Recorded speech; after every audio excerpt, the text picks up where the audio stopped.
When the flood destroyed everything I owned, I showed up at my son's house with nothing but the clothes on my back. I thought surely my own child would help me.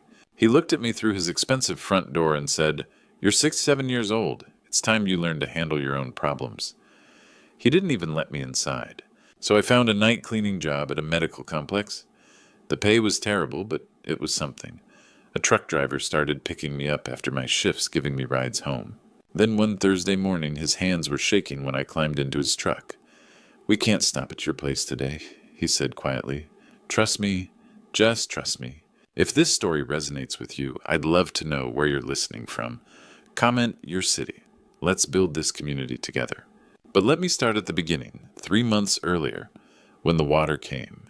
The sound woke me just before dawn, not rain, but a rushing, angry noise that didn't belong in my small house on Oakwood Drive. I opened my eyes and swung my legs out of bed, expecting carpet under my feet. Instead, I felt cold. Shocking breath, stealing cold. Water, ankle deep and rising. My 67-year-old brain couldn't process it. The Cumberland River, 3 blocks away, had other ideas that June morning. Severe storm. Debbie had dumped 3 days of rain on Clarksville, Tennessee, and the river had finally said enough. I splashed to my feet, heart hammering. The smell hit me mud diesel fuel, something organic and wrong. Through my window, I could see my neighbor's porch, light reflecting off what looked like a lake where Oakwood Drive used to be. Emergency crews got me out safely, helped me grab what could be saved, a few photographs, the metal box with my important papers, some clothes. Everything else dissolved into muddy memory. The place had belonged to Patricia and me for 12 years. She'd loved that house, spent hours painting the kitchen yellow. She'd been gone 8 years now. Cancer took her quick and mean. I'd kept everything as she'd left it. Now it was all gone. 3 days later, I sat across from Karen Phillips in a cramped Red Cross office that smelled like instant coffee and stress. "I'm sorry, Mr. Morgan," she said, not meeting my eyes. "Flood damage isn't covered under your basic homeowner's policy. You'd have needed separate flood insurance." "But I've paid premiums for 12 years. "I understand, but the policy is clear. No insurance meant no money to rebuild. At 67, living off Social Security with $3,000 in savings, I couldn't start over alone. That evening, sitting on a cot in the Red Cross shelter with 30 other displaced souls, I did something I hadn't done in 5 years. I called my son. Jordan answered on the 3rd ring. Restaurant noise in the background. Expensive silverware, murmured conversation, laughter. The sounds of people whose houses weren't underwater. "Dad, is everything okay?" "I need help, son." The words stuck in my throat. "The house is gone. I'm at the Red Cross shelter. I was hoping maybe I could stay with you and Melissa for a few weeks." Silence stretched across the line. "Dad," his voice had changed, gone flat. "You know Melissa and I don't have space for house guests. We value our privacy." "I wouldn't be trouble. Just a place to sleep. I could pay rent as soon as I find work."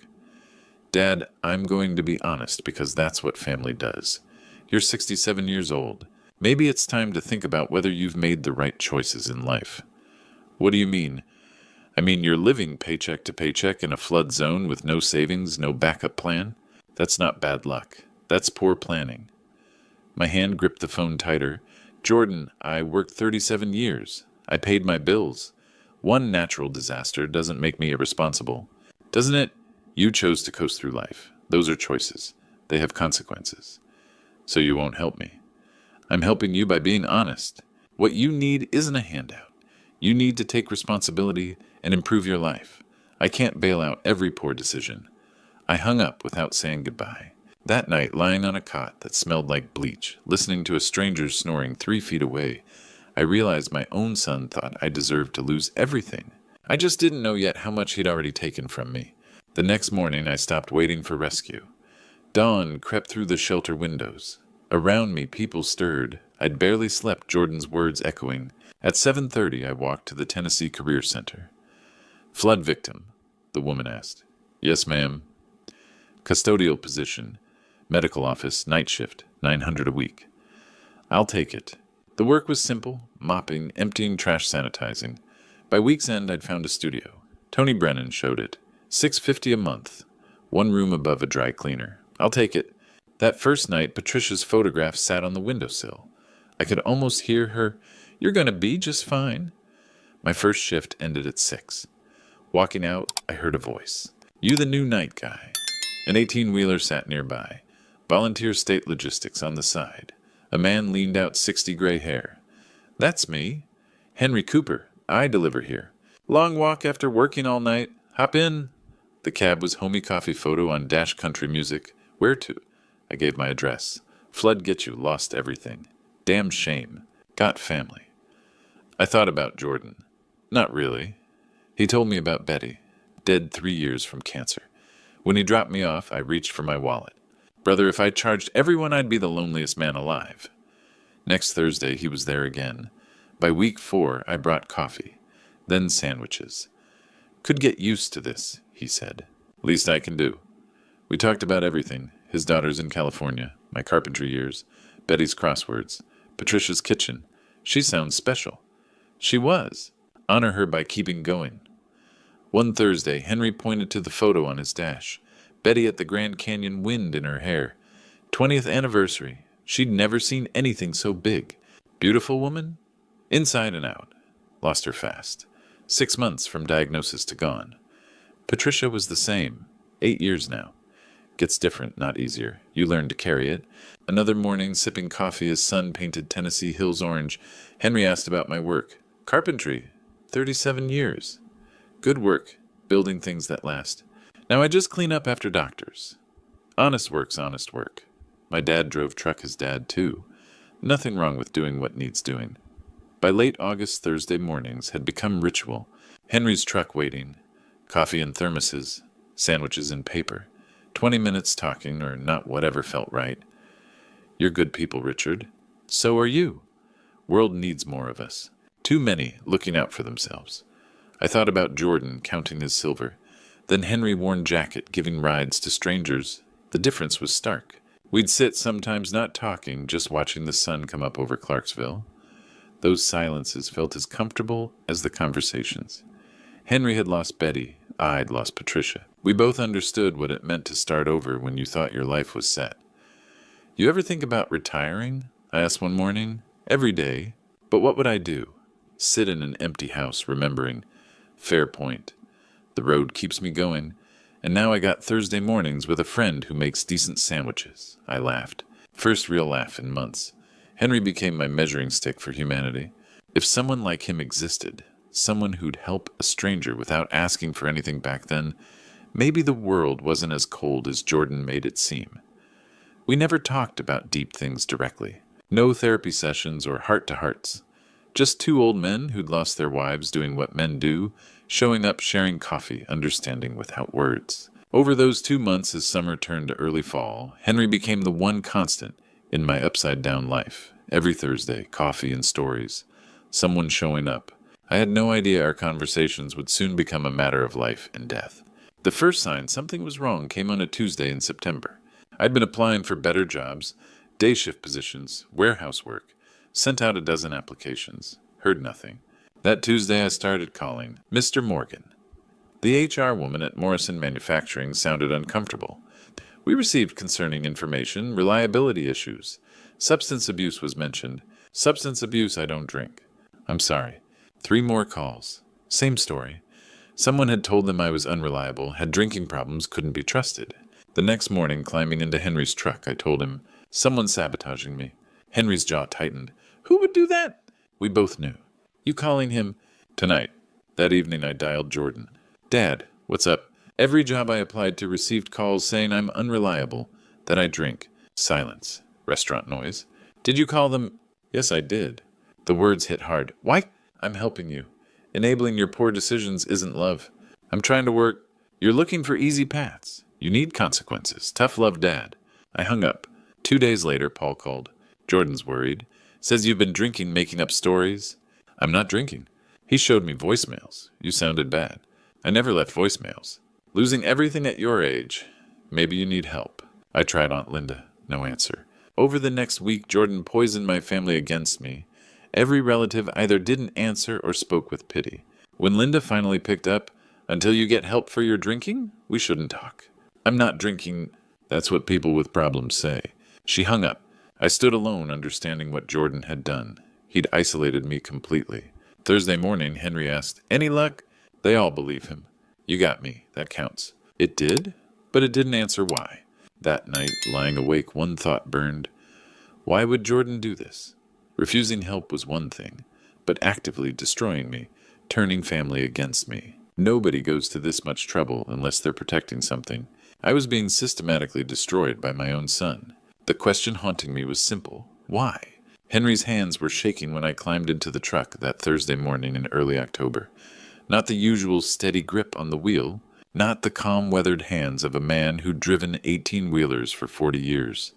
These hands trembled against the steering wheel knuckles, white. "Henry, you okay?" He didn't pull out of the parking lot, just sat there, engine idling, staring straight ahead. Yesterday, when I was making my delivery, I saw something. The way he said it made my stomach drop. "What did you see?" Henry reached for his phone, fingers still unsteady. "Your son. He was here, in this parking lot, with 2 men. Jordan was here. Not just here, talking to 2 guys who looked like... Richard, they didn't look right. Dark jackets, the kind that hide things. Standing by a black sedan with tinted windows." He pulled up a photo on his cracked phone screen. Even from a distance, I recognized Jordan. Expensive suit, that confident posture. Next to him, 2 men in dark jackets. One was built like a linebacker, the other lean and hard-looking. "I didn't like the feel of it," Henry said, "so I moved my truck where I could watch without being seen, and I recorded them." "You recorded them on my phone. Audio's not great, but it's clear enough." He pressed play. At first, just ambient noise traffic birds, the distant hum of the medical building's air conditioning. Then voices. Jordan's voice, unmistakable. "Needs to happen soon. He's asking questions, poking around. If he starts digging into the past." Another voice, gravelly and professional. "What about timing?" "Jordan. He works nights. Walks from the building to wherever he's staying. Plenty of opportunities for something random. Mugging gone wrong. Old man in the wrong neighborhood." My blood turned to ice. The gravelly voice. "And the truck driver. He's become a complication." "Handle him too, if necessary," Jordan said, casual as ordering coffee. "Make it look like they were both in the wrong place at the wrong time. Nothing connects back to me." Henry stopped the recording. We sat in silence. The morning sun was coming up over Clarksville, painting everything gold and beautiful, and I'd just heard my son planning my death. "He wants to eliminate me," I said. The word felt strange in my mouth. "Yeah? And you? Because you've been helping me." Henry's jaw was tight. "Yeah. We need to go to the police." "With what, this recording?" Henry shook his head. "Richard, think about it. Your son's wealthy, connected, respected. You're a flood victim working night shifts. I'm just a truck driver.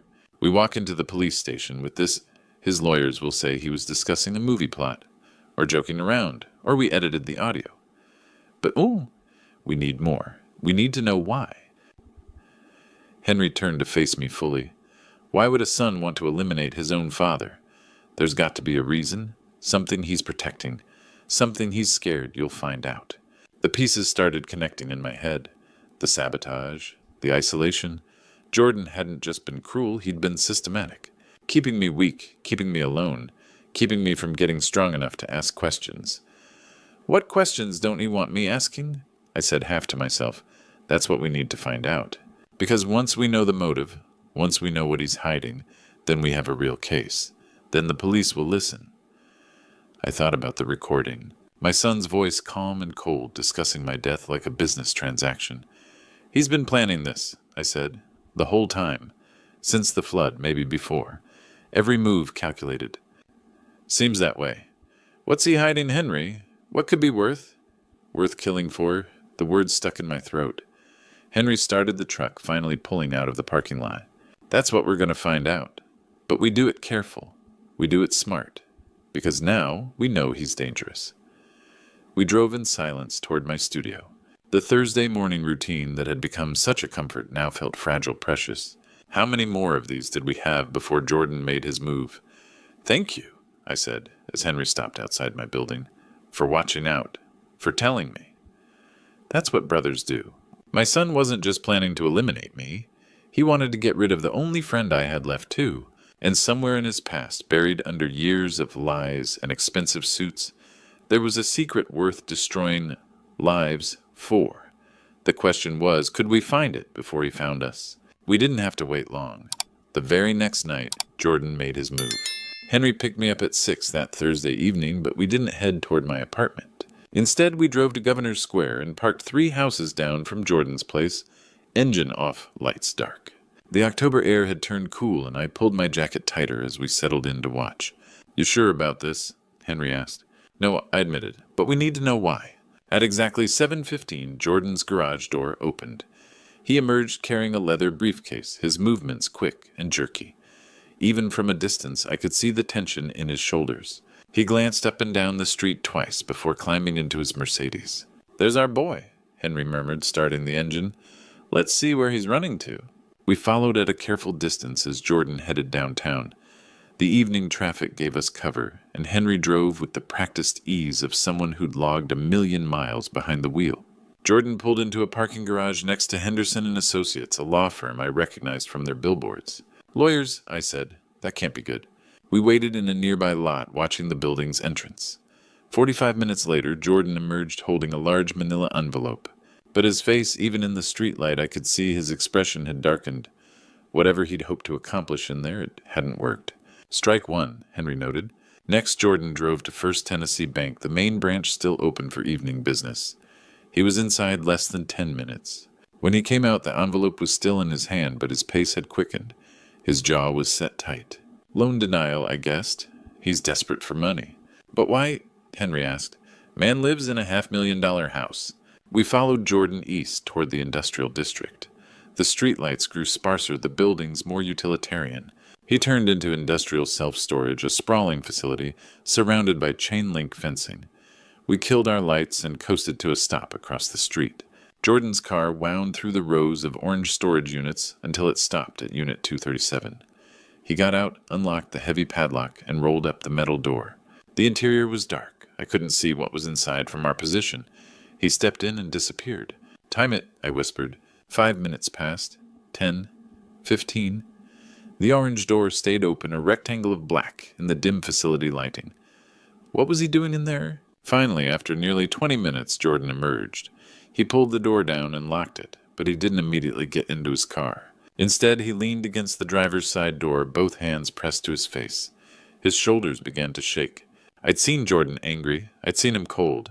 But I'd never seen him break. "Whatever's in that unit," Henry said quietly, "it's eating him alive." Jordan finally climbed into his Mercedes and drove away. Henry slipped out of our truck and jogged across the street.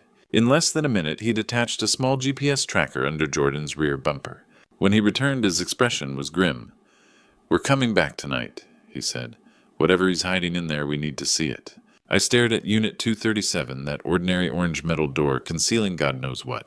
My son had visited lawyers, tried to secure money, and then spent 20 minutes alone with whatever secrets he kept in that storage unit. Secrets important enough to eliminate his own father over. "You think it's connected?" I asked. "To why he wants me gone?" "I'd bet my life on it," Henry said. The secret my son was hiding in that storage unit had the power to destroy him. But in just a few hours, we'd discover it had the power to destroy me, too. Breaking into the storage unit was easier than we'd imagined. We scaled the chain-link fence at the back of industrial self-storage just after midnight, when the facility's single security guard was making his rounds on the opposite side of the property. Henry had his lockpick set ready, and within 2 minutes, the padlock on Unit 237 clicked open. The metal door rolled up with a soft screech that made us both freeze, but no one came. Henry pulled the door down behind us and switched on a small flashlight. The beam cut through the darkness, revealing stacks of cardboard boxes and metal filing cabinets lining both walls. The air smelled of dust and old paper. "Start with the cabinets," I whispered. The first 2 drawers held business records, spreadsheets, tax returns, and corporation documents for Jordan's investment firm. But in the 3rd cabinet, Henry found a manila folder labeled in careful block letters, "Estate Files. Patricia Morgan deceased." My hand shook as I opened it. The first document was a bank statement from First Tennessee dated 8 years ago. Patricia's savings account, $400,000. Next came a life insurance policy from Guarantee Life, $600,000 beneficiary, listed as Richard Morgan and Jordan Morgan jointly.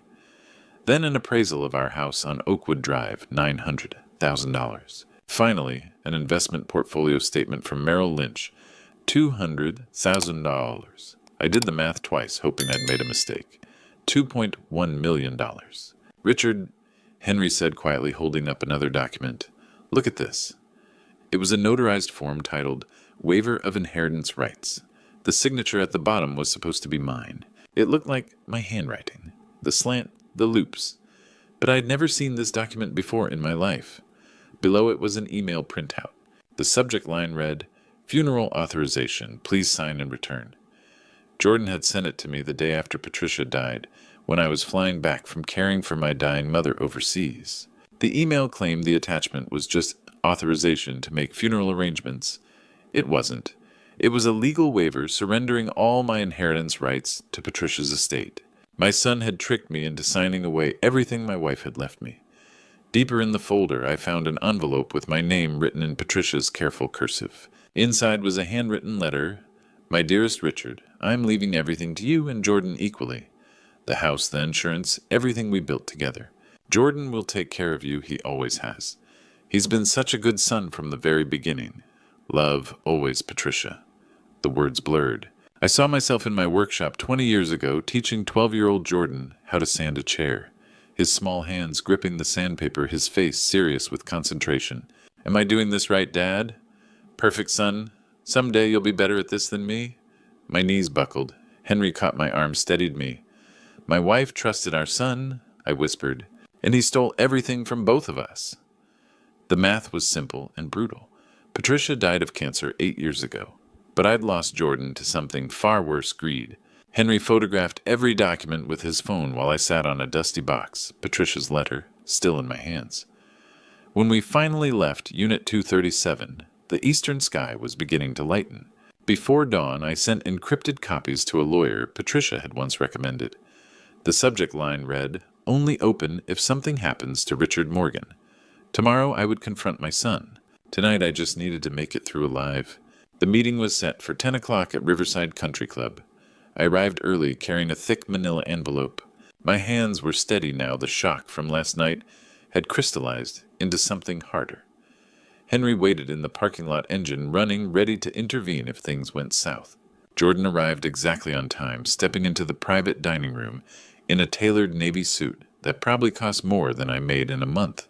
His expression carried that familiar confidence, the look of a man who assumed his father had finally come crawling back for money. Dad, he said, taking a seat across from me, I'm glad you called. Maybe we can finally have a reasonable conversation about. Tell me about your mother's estate, Jordan. His smile faltered. What? Her estate.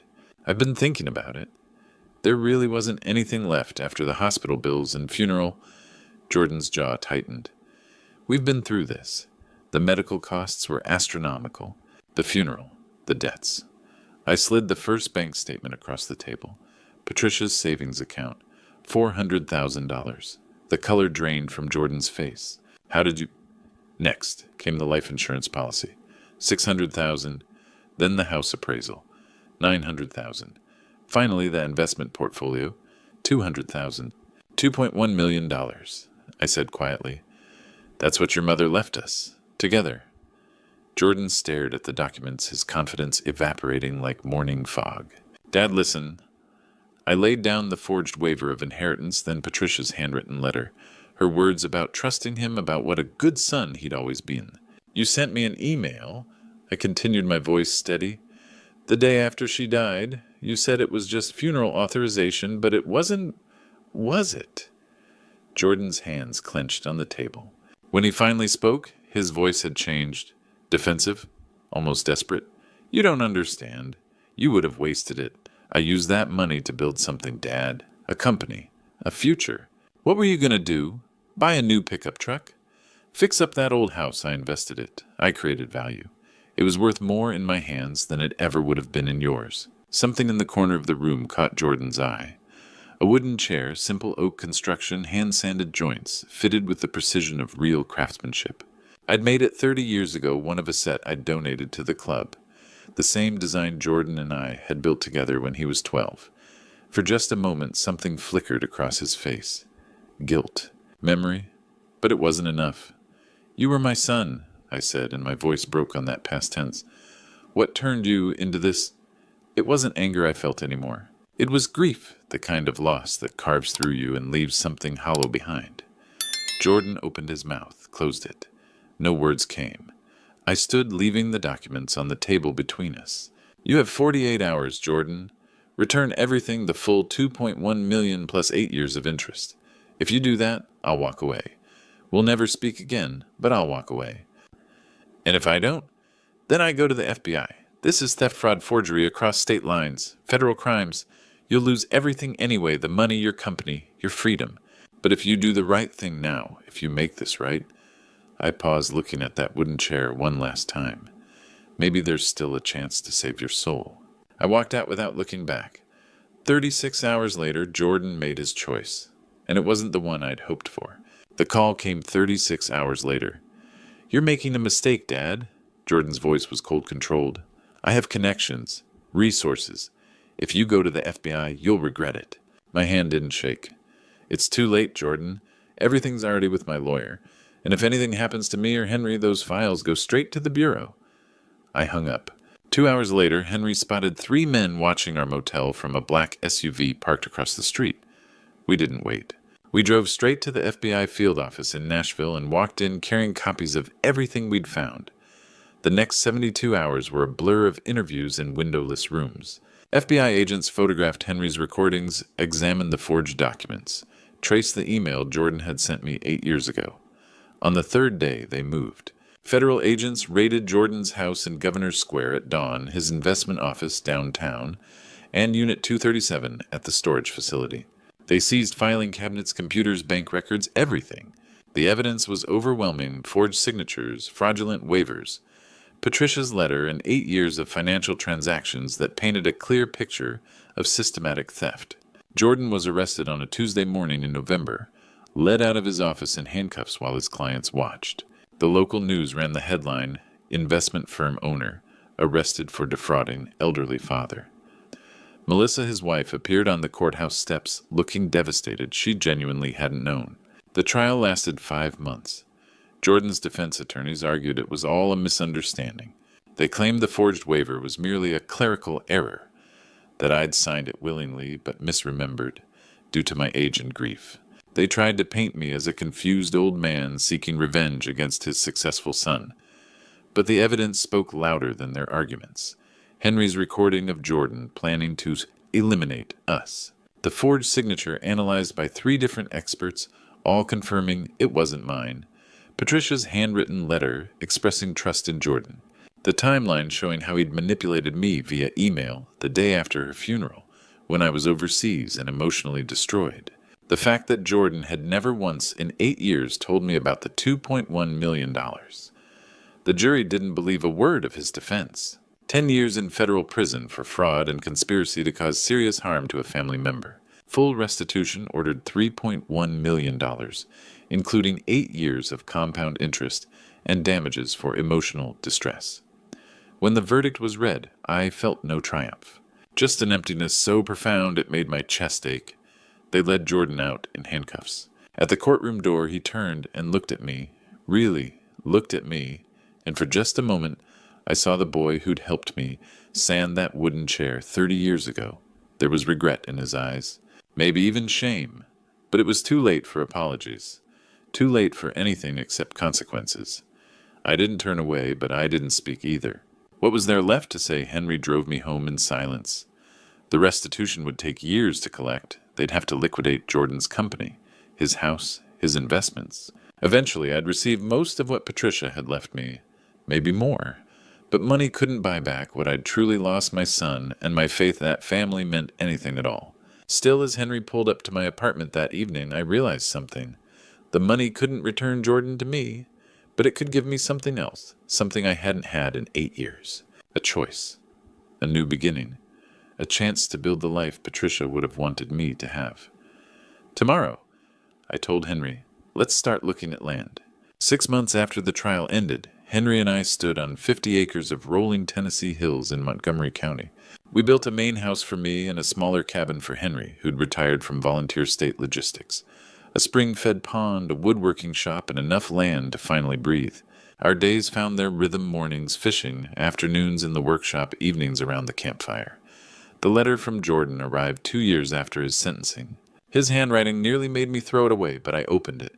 This time, no excuses. He wrote about Melissa's pressure, his failing investment firm, the desperate decisions that spiraled into planning my elimination. I'm not asking for forgiveness, Dad. I just wanted you to know that I understand what I destroyed. I sat with that letter for 3 days before responding. You didn't just steal money, Jordan. You destroyed the father who trusted you. You destroyed every good memory your mother had of you. I need time. Maybe someday, but not now. I left the door open a crack, but I couldn't walk through it. Paul and Linda came to apologize 6 months later, admitting they'd believed Jordan's lies without asking my side. I forgave them. Life's too short for grudges, but something had broken that couldn't be fully repaired. We stayed in touch, but the warmth had cooled to polite distance. My 70th birthday fell on a Saturday in late September. Henry insisted on a celebration. Neighbors from nearby farms, Paul and Linda Cake from town. We gathered around the fire pit as the sun painted the hills gold. Henry raised his glass. To new beginnings and to true family. To home, I replied. Later, after everyone left, Henry and I sat by the pond watching stars emerge. The night was cool: crickets singing in the grass. I lost Patricia 8 years ago, I said quietly. I lost Jordan 3 years ago, but I found something I didn't know I needed: a brother. Henry smiled. When Betty died, I thought I'd never have family again. Then I picked up a tired old carpenter at 6 in the morning and everything changed. The laughter faded into comfortable silence. A breeze rippled the pond, and an owl called from the trees. Family isn't about blood, Richard, Henry said finally. It's about who stands beside you when everything falls apart, who shows up, who stays. I looked at the cabin lights glowing warm against the darkness, at the workshop we'd built together, at the land we now called home. Jordan's restitution money had bought all of this, but it was Henry's friendship that made it mean something. Yeah, I said. It's about who stays. We sat there until the fire burned down to embers, 2 old men who'd found family in the least likely place, not in blood or obligation, but in the simple, profound act of showing up. And finally, after everything, I was home. This is one of those grandpa stories that I never imagined I'd be telling, but it's a true story, every painful, surprising moment of it. Looking back now, I see how God worked, even through my darkest hours. When I had nothing, when my own son abandoned me in that Red Cross shelter, God sent a stranger in a delivery truck who became the brother I never knew I needed. That wasn't coincidence. That was grace. Don't be like me. Don't sign documents without reading them carefully, even when they come from family. Don't assume blood guarantees loyalty. I learned that lesson the hardest way possible. Don't wait until you've lost everything to see who truly cares about you. These are the kinds of grandpa stories we share so others won't repeat our mistakes. This true story taught me that family isn't defined by DNA or last names. It's defined by who shows up when your world collapses, who drives you home at 6 in the morning, who risks everything to help you find the truth. God doesn't always give us the family we're born into, but He always provides the family we need. I lost a son to greed, but I gained a brother through kindness. Through it all, God's hand was guiding me towards something I didn't even know I was looking for: home. If sharing my true story helps even one person protect themselves, recognize real family when they find it, or understand that healing is possible after betrayal, then maybe this heartbreak had purpose. These grandpa stories matter. Your story matters. Thank God for second chances. Thank God for chosen family. Thank God for home.